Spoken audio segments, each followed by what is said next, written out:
Thank you for everyone for coming. I thought I would know more faces, but I don't, so I'm really excited to meet you, and hopefully you'll take something out of this topic that is lost, which is pretty much where I've been on the last 2 years. Since Nick asked me to do a Creative Mornings, I was lost.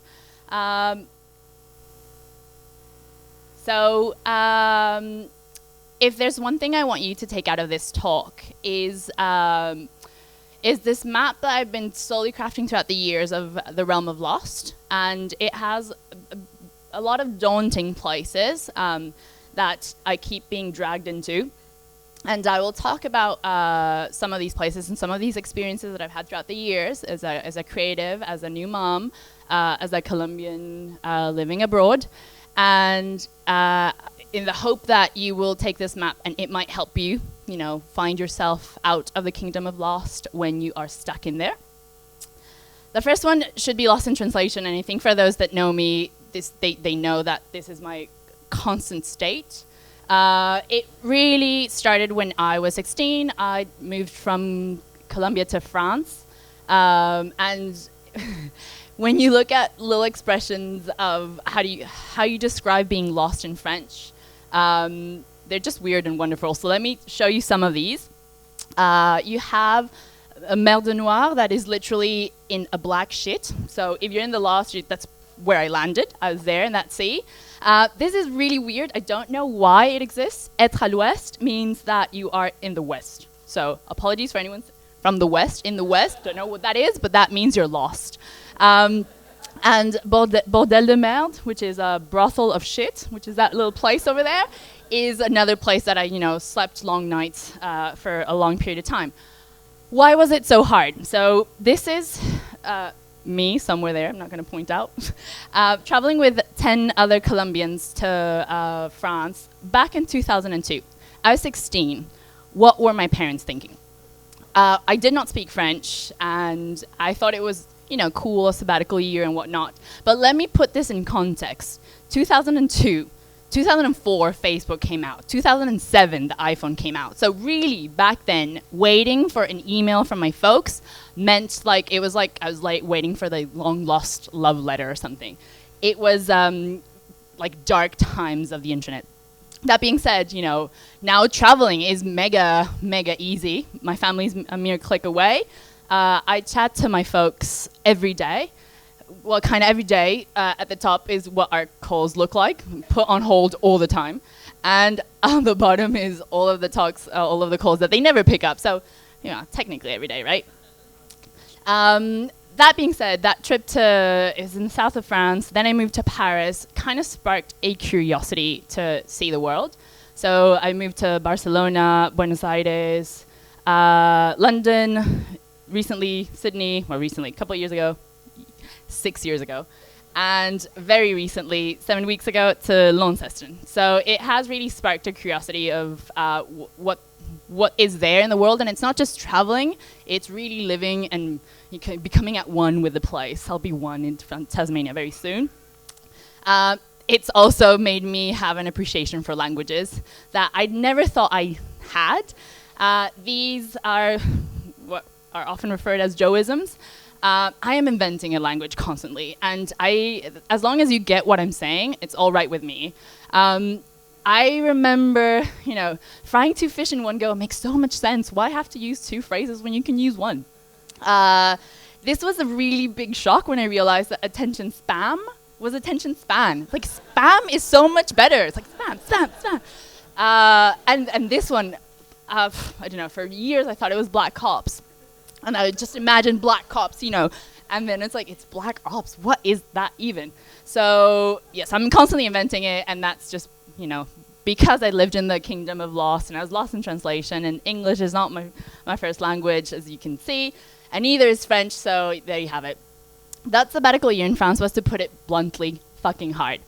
I would be lying if I told you that dealing with these places back then was fun. It wasn't, but it made me who I am today. It sparked an appreciation for languages that I never thought I had, a curiosity to discover the world, and a determination to use this single short life to do so. Second, lost as a creative. This is what we're here for, right?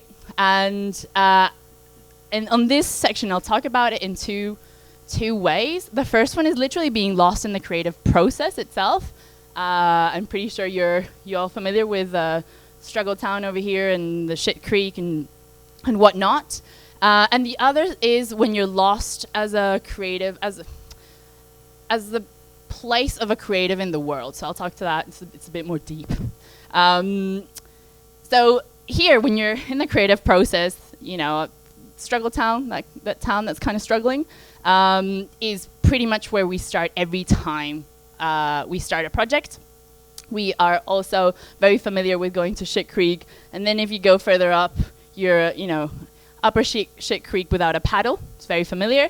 You're stuck in the woods. There's just a bunch of places that are quite familiar in the creative process, right? But in this regard, I question sometimes, like at the beginning, I hated being dragged into the kingdom of Lost at the beginning of each project because it's like the fear of the blank page. But confidence is a bit overrated. We all like to project confidence. This is what I'm projecting now. I don't know if it works, but it's an armor. We think we must project confidence. We think it's a prerequisite for success. But when it comes to creativity, it's actually insecurity that's essential. Great ideas are often generated by crippling insecurity. I've never worked on a project where I haven't felt completely and utterly lost at the beginning. Obviously, a graph of my emotions versus the creative process. I'm just mapping out the first three first three phases of a normal creative process: the research, strategy, and ideation. And from, you know, I got this to fuck my life. And it really starts really high up when you're in the research. It's like you're researching and say, who am I even, right? And where am I going? And I've changed career. This is ultimately the peak when you're like, okay, I know my shit, and now I need to translate this into something tangible. I would say that if you are in the kingdom of Lost at the very end, you're in trouble. But let's just focus on the first three steps. These are some of the things that have helped me get out of the realm of Lost when I'm in that phase. The first one is just know your shit. Allow yourself enough time to research, to understand the challenge, to take it all in, to get lost, to listen, to be proven wrong. And for those that are familiar with the work for the people, one of the recent jobs was for the West Coast Council. And I'm just going to walk you through what that research implied, because it often means just, you know, desk research, Google and you wiki, and, you know, you kind of know a bit of the distances of, you write field guides of what it is, the towns that exist in the West Coast, and often more than not, it stops there. We had a pop-up studio set up for 10 days. Some of my colleagues went down there to try to become Tasmanians. We had community sessions, we had informal chats, key site visits, had to read so many articles. And we had a Facebook group, which is really cool because it's a small community, and the Facebook group had more than 400 participants. So whenever we thought we had a question, we just asked it, and we get, you know, really interesting answers. We read and listened to podcasts. We listened to what they had to say. There were like posters placed all over the place to get constant feedback. As I said, there was a very open dialogue, and all of this was part of the first phase. So I want you to go back. It's going to be long. Sorry. When I go here, it's a shame. I would say it's a crime to deprive creatives or designers in the company from these three steps first. Why? Because everything that I just walked you through, they would miss out on. So how on earth do you expect them to land to the ideation and the creative direction without having any of the knowledge that has been procured throughout the research and the strategy phase? And it's now that all of our designers go through that, and when they can't because of time, you see it. You see that there's a huge gap of knowledge, or you see that when the strategists hand over the strategy action, there's a big gap because it's understandable. So let me go back. The second one, create. Take a leap of faith. Make the research tangible. create narratives and theories, create a plan of action. This is about quantity, not quality. We designers are very peculiar about this quantity, not quality, because it's all about quality. We're designers, and this is the place where I challenge that. It's at this section you just want to produce a lot of stuff, and you will be inspired by other things that people are producing. It is, paradoxical, but this is precisely the place that offers opportunities. This is why, in the end, going back to the Kingdom of Lost here is fun, because everything is possible. You're stuck in, and you're in a project, and you're like, where can this go? Who knows, but we'll get there. So often it starts like pretty blank and faces that are like slightly nervous, and then you start getting it populated. For the West Coast, we had 3 different narratives, one of confrontation, one that was a bit more focused on the future and the technology, because we had discovered that they were doing some black hole testing in some of the caves. So we were like, that's the future. The West Coast is about the future and technology. So we wrote a narrative around that. And then we wrote one around the West Coast and the land, and kind of that conflict between man and nature.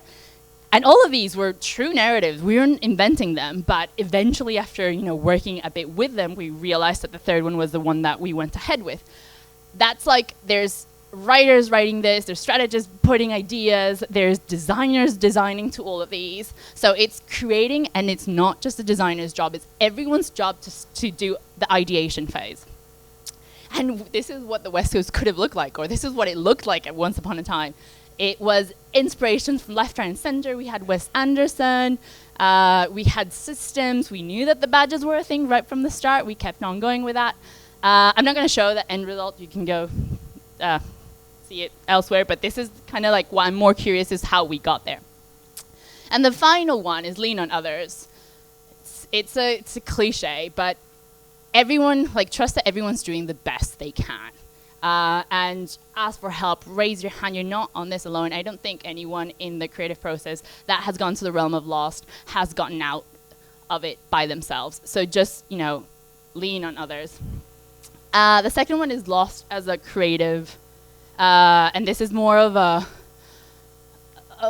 place of reflection that I have, or I don't know, you might have had as well, where you question what you do as a career. And this is some of the questions that come along with some of the places. What am I contributing to this world? Is, takes me to a swamp of sadness. It also goes really linked with what about our role in consumerism, and do we just sit in the marketing umbrella? That opens a whole, Pandora's box.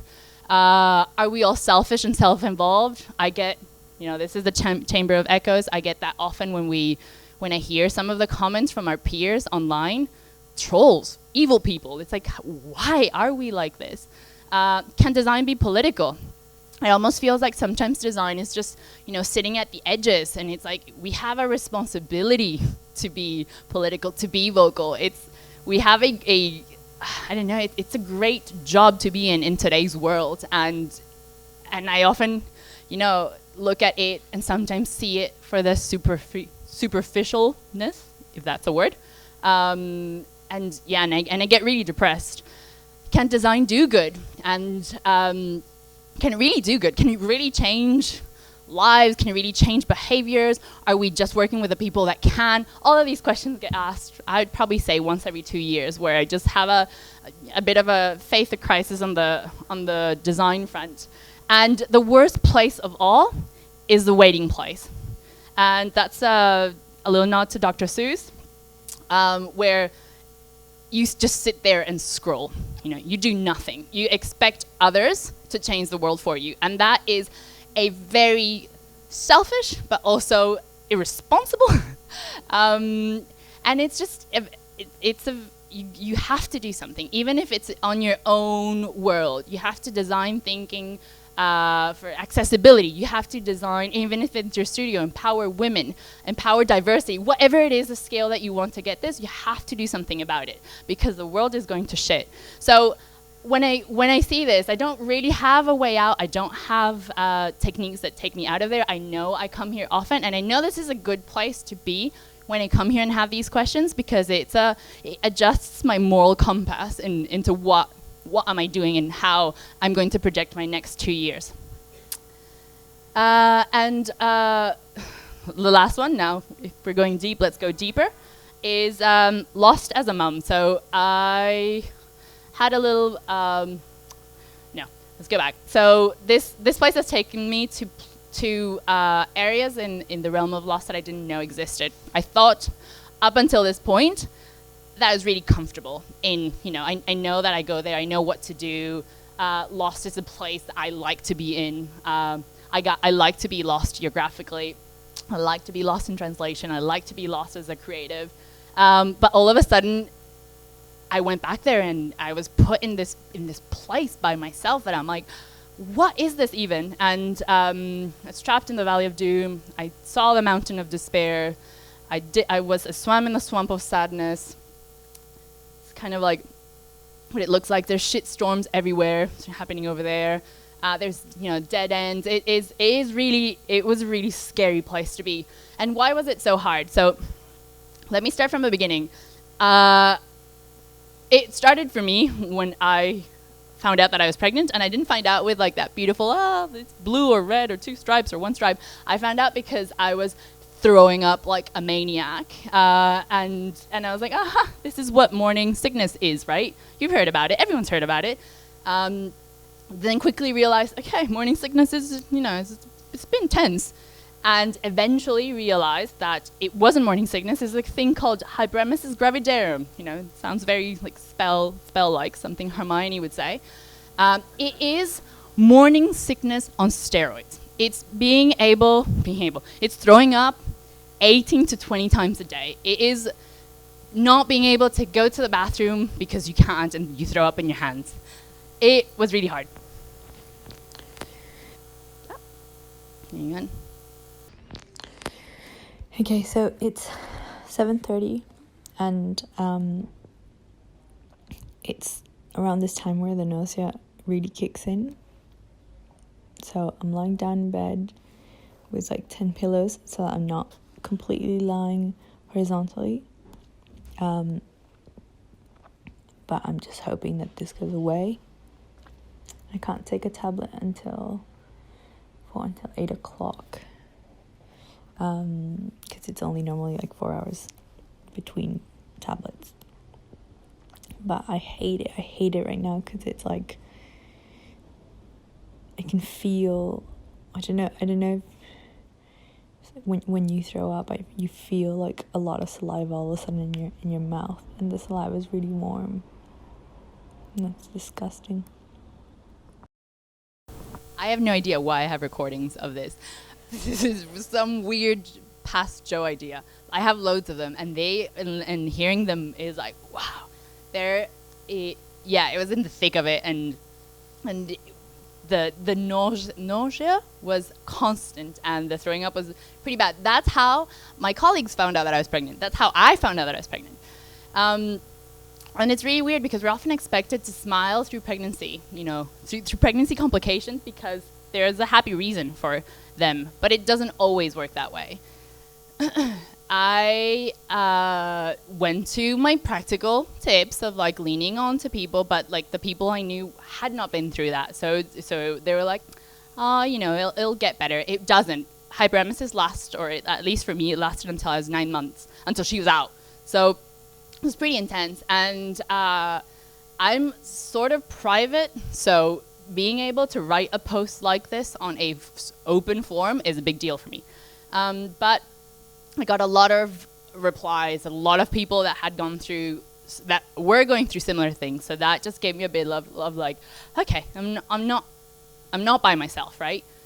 And then once they had diagnosed it, they could treat it, and they gave me this like pill, which is what I was talking about, that I could take every 4 hours. It's a really strong medicine. It's a medicine that they give patients that go through chemo. So it's not the type of medicine you associate with pregnancy, but it's a type of medicine that would keep the vomiting at bay. Once that was kind of at bay, I would only throw up in the mornings, and at night, I started kind of enjoying the pregnancy itself. So by doing the impossible things of like, I walk my dog, picking his shit, it's impossible. You don't see your toes anymore. You can't, that's another one. It's like shaving. Someone said that's what husbands are there for. And it's like, okay, it's like, that would do. And also, I was like, okay, now I can kind of plan ahead. And for a new mom, going through the entire process of like getting a cot, getting a car seat. Oh, we need a car seat coming from the hospital because it's mandatory. You can't hold a baby in your arms. Of course you can't. All of these questions that I was like, I have no idea. I was like, okay, I'm going to crowdsource this. So I have a lot of mums that were new mums. I sent them a type form asking so many questions. And they replied, and I'm like, and then I calculated the best answers and compared it with price, discussed with my husband, and that's where the things that I bought. I can give this to anyone out there if you're keen. It's just really clever. One of the things that that kind of stayed with me was one of the questions I asked around getting Jason involved from the beginning, and what was the best way to do so, right? And one of the mums, I remember one of the answers was, she's like, I want you to read this so that you don't do it because my husband's useless. And then she wrote all of the things that she did so that I tried to avoid that. And I was like, wow, okay, there's a thing. How do I get Jason involved the best possible way from the start? I also had, this just say a lot about me. I also had the task of doing the parental policy at For the People. For the People is a small studio. We didn't have any mothers then, and we didn't have any policy. And like many studios, a small business, And I was in the awkward position of having to write an epic parental policy because it was me. But then also I'm married to the owner of the business, so I had to make it work for the business. So it's a bit weird. But I also went and did a lot of research. A lot of my friends went and asked a bunch of friends who worked in a lot of companies to dig out their parental policies. And I put them in this spreadsheet and shared it with, first, a close group of friends to keep on publishing, keep on filling out. And I realized that parental policies were a taboo. They are a taboo. People do not talk about them. And that is mainly because they're shit. So they don't want to be like, it was similar to like mental health policies a couple of years ago, but then mental health became a thing. And everyone's like now really proud and sharing their policies in the studio. Parental policies are one of those that are, kept quite quiet. And the creative industry has a terrible, terrible parental policy. I'd say average. We have amazing companies doing a lot of good things. Especially in terms of like equality between mothers and primary carers and secondary carers and whatnot. But, we have a long way to go. So, again, I have this for anyone that wants it. I have to be really careful because, well, actually some of the people have moved from the company, so they don't care now. But a lot of this was really confidential. As I said, companies are really careful to what they publish or not. And then I had her. No, so pretty. But I'm 34. Up until this point in my life, there had been surprisingly few instances in which I could not defeat a problem with hard work. And parenting is not one of them. Like, I knew my techniques, and it did not work every single time. This baby comes without a manual. Motherhood slapped me in the face really hard. So it's a constant sad state of affairs. I knew breastfeeding was a thing. I just didn't know how bad of a thing it was. And everything, every single time, this affects women in many, many different ways. But yeah, this was hard for me. I also know that you're not stuck. I don't want to say this. Actually, I do want to say that you're stuck with this baby that is constantly demanding of you. You can't even reach your remote control to watch Netflix. So when they say Netflix and chill, it doesn't work unless you have your control right beside you. This is first world problems. Sleep deprivation, that is a thing. You can deal with all of this if you have 6 hours of sleep. You cannot deal with them if you have like half an hour is there. It doesn't work. And overall, mental health, I think looking back, was very depressed, and I can only accept it now that I look back and see that I wasn't the right Joe. It takes a toll on the couple. It takes a strain financially. All of a sudden, you're just earning one, and you're dependent on your other half. I'd like to, be all independent and Beyonce here, and it just like, yeah, it is hard, and all of a sudden you have this tiny beautiful creature that you love, but that gives you so much grief. When her naps weren't that long, you know, at the beginning she's napping a lot, I had to capture all of these things quicker. So I moved into gouache, and I love them because it's like you could take bazillion pictures. I think like my iPhone storage is full of hers, but this is very different. It reminds me of like, you know, you have no privacy. There's no privacy in the toilet. Traveling to Colombia, it's a 37-hour flight by myself, was like one of the badges of honor I carry proudly. Breastfeeding then became something amazing. So I was just had to like hang in there. Her relationship with our dog, her fascination with the washing machine. Don't know what it is, but she loves it. Or even the fact that in Colombia, their car seats are not mandatory. So when I went to visit my folks, they didn't have a car seat, and that just, I was like, what? Afterwards, I was like, okay, this is fine. And all of this meant that I was in a position, like by creating these like small illustrations, I was in a position where I had created a creative outlet for myself. And it led me to take in my first brief while I was gone for a YouTube sketch. It's a really funny one from a friend of mine who's producing it, and it's called Nice. And scene.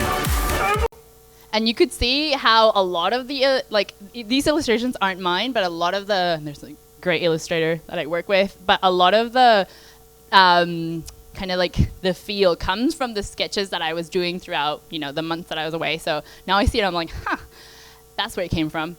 And then finally, there was a good friend of mine who reached out and said, hey, Jo, we're doing this really cool project. It's a book for kids. We really want your help. And I remember writing, you know, hey, Chica, happy. Really want to help. I'm just a bit worried with time, to be honest. My folks are leaving beginning of February, which means that they could help out with any chunks of hours like they've done thus far. Afterwards, it will be when the little boss lets me. I've had 2 jobs for the people whilst being on mat leave, and it's so stressful to not be able to deliver on time because, well, you're not in control of your days anymore. I felt I was disappointing more than anything, so I wanted to be upfront with that. And the reply I got was like, hey, dude, we are all parents in this project. So there's this thing that we put in place that was called like the baby buffer. So when we'd have the timelines, it'd be like we add a week of baby buffer more or less to each of the projects. Not going to show you another timesheet, but it was super efficient because we hit every single deadline with the baby buffer because we all had, you know, children to look after. And this is the project now. It's there's 3 books, and the 4th one's launching this week. And then we did the brand with this amazing illustrator Marco. The girls that are, you know, writing and creating and building these books, and it's all really exciting. These are the 3 books. It's not just children's book. They are books to help little children, to help little people go through big challenges. So, you know, baby on the way when you're becoming a big brother or a big sister. They're personalized, so you can, you know, put the name, change the skin, change the color of the hair, their first trip to the hospital, whatnot. So I feel that now, looking back to that, it was something that resonated with me, with my journey as a mum. It was like coming together of like the perfect brief and my perfect state mentally back then to be able to be part of this. And now, yeah, looking back, I realized how much I needed this. I had just, you know, put myself in the kingdom of lost and stayed there, and I was in the waiting place waiting for someone to come and rescue me, and I realized that I had to do something by myself, and these guys just got me out of there. So yeah, so this is the realm of lost as a whole. I wanted I've tried to see the realm of lost as best I can from as many angles as I could observe, in the hope that after years of imagining as a terrifying place, and then years of being dragged back to it, we might finally begin to see it for what it is. It's just an ordinary place. Thank you.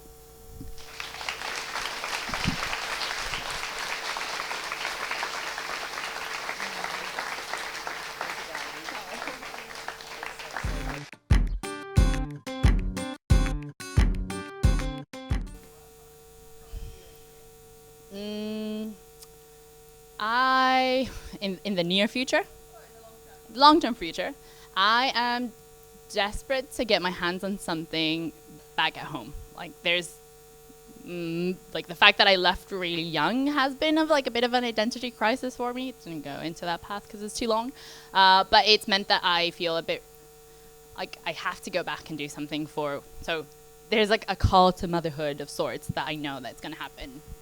Maybe not in the near future, but sometime in the future.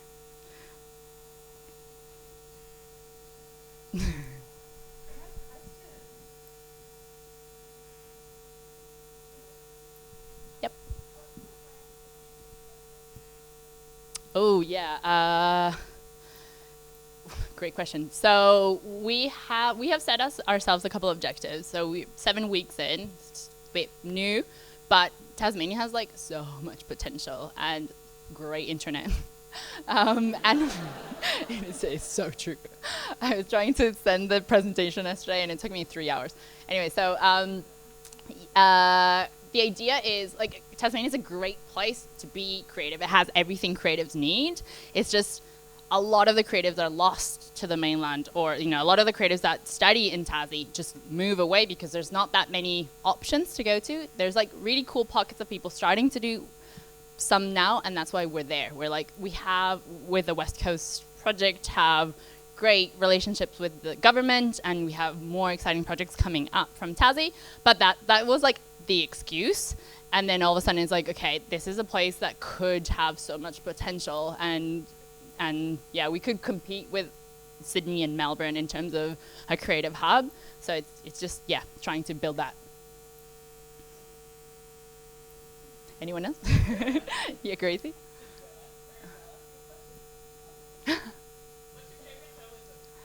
My favorite Joeism. I think I probably not my favorite. It's the one that I use all the time, Dangeroso. I love it. It's like dangerous and peligroso, which is danger in Spanish, so it makes no sense. But it just sounds like a bit more dangeroso. Yeah. Yep. Spanish. Yeah. Yeah. Yeah. It's like, it's a little thing. Like, so he doesn't understand. Eventually we'll be like, it's a little secret. Yeah. Yep. Yes. Okay. So, yeah. So I said I was traveling 37 hours back to Colombia, and traveling by myself because Jason was staying here because he doesn't have 3 months of holidays, and I was terrified. It's like I was the person that would look weird at kids with parents with crying babies. I was that person. I think it's karma. So be nice to people with babies. And anyway, I asked a lot of people, like, what do you do? And a great tip was write a little note from Eva that you hand out to your neighbors on the plane. And you hand that out with chocolate and with earplugs. And it's a little picture of Eva, and it said, "It's my first flight abroad. I'm flying with my mom alone. She's a bit nervous, da da da da." Like, you have to be a pretty evil person not to fall for that, right? So, yeah, so all of the people behind me were grandmas. So they were like, "Oh, you can hold the baby." And then there's a guy, he was like a business guy, and he just clearly wasn't responding, but he just took it, didn't say anything. And at the end, he brought back the little booklet or the little thing and said, "I didn't need it. Your baby was well behaved." That was like, I take that. I was like, but yeah, it was really good because it's like a conversation starter. Everyone knew her name. It made my flight a whole lot easier. So do that. It's a great idea. Yes? Thank you.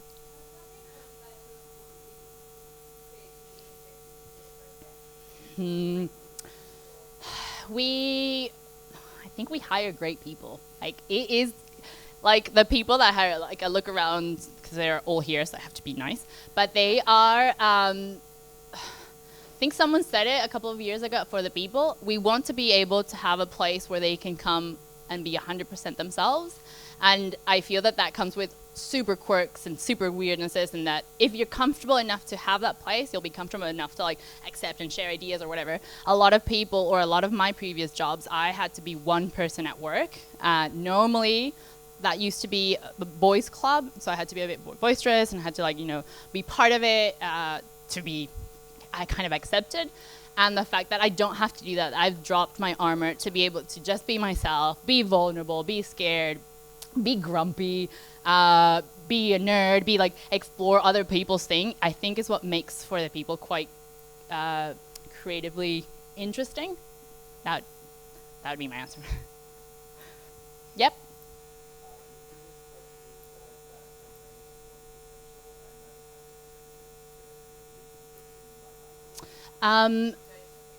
What did I mean by Tasmania having everything creative needs?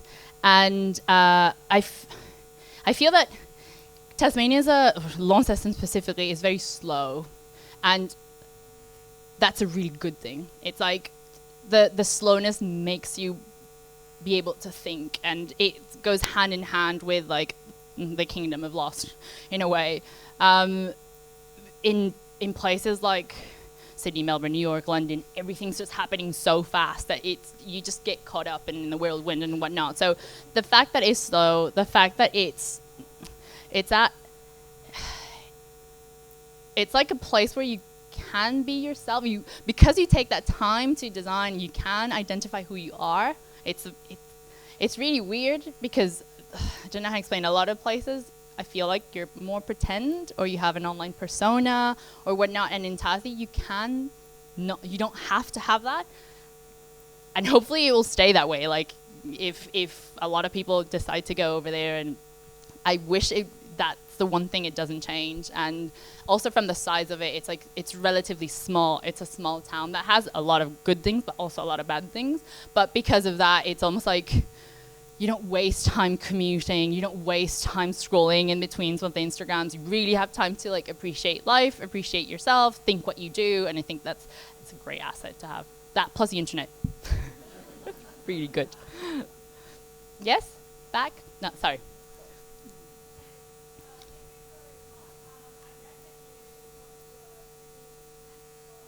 Yep.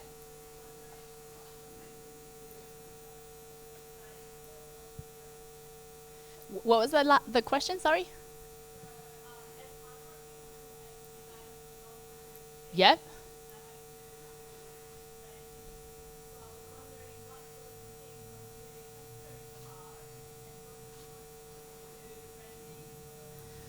So what do we focus on when we work for non-for-profits? And I think it's the same. I wouldn't treat them any different to any of the other clients, aside from the fact that they're designed for good, and it's mainly you get really excited because you are doing it for something that matters. So I think that the only difference would be that. But I would treat them with the same level of respect, the same level of time, the same level of dedication that I would with any other clients. And you probably get it's not only designed for good because you're doing good, but because you see an immediate result. Like you are impacting them in so many ways that they're really tangible and really meaningful, rather than like the bottom line financial objectives. And you become really close with them. Like I would say that we become really close with a lot of our clients, but those Waydeck or Sydney Dogs and Cats Home were, they become really friends, if anything, because you both believe in something and you do that. So, yeah, right. Thank you.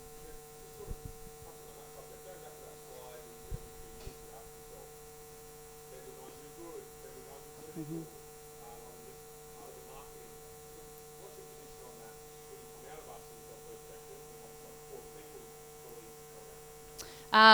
Okay, so what is our belief? And when I ask my questions, I'm just repeating for the video. How do I come back? I feel that I probably wouldn't say that my belief is the same as for the people's, like a bit separate, but for the people, keeps that in mind. Like we hire people that have values that are aligned with For the People's values, which means that we have to have projects that do that. And the type of projects that we get are specific to that type of values, right? So we often take a pro bono client or someone that, or not very lucrative project on, precisely because we ask these questions all the time, and we have a role and we have responsibility, and we have the power and we can do it, if we just think it carefully on the planning of the business. And so I think For the People has had a good stride of these projects. It takes a toll on a small business to be able to do that, which is why we can't take it a lot. But we're really careful with the ones that we decide to go, and we just go all in. And in terms of a personal thing, I come back out of these crises. I come back really strongly. I go and I was like, we're useless. What are we doing? And then I come back after talking to people that are really passionate, or sometimes I go and interrogate why it is that I'm feeling this way, and it's because I'm comfortable or because I'm not challenged. Like, there's always a motive why you start questioning these things, and then when you find that motive, you do something about it. So in one of the last ones that I had, it was, I was stuck. Yeah, I was bored of what I was doing, and then all of a sudden I'm like, there's loads of things to learn. I can learn by myself, and I got this fascination over voice interface, and then started investigating about it, and then we were doing a little side project For the People to work on it, and started talking to people that are experts in it, and all of a sudden it gave me a purpose of this was not a good purpose, but it was almost like possibilities of branding beyond the visual realm are endless, and with the Cortanas and the series and whatnot, where can it go? And it got me excited again. So I really question every time that I'm asking these questions why I'm asking it, and that's where I try to figure out the problem. Yeah. That's it. Thank you, guys.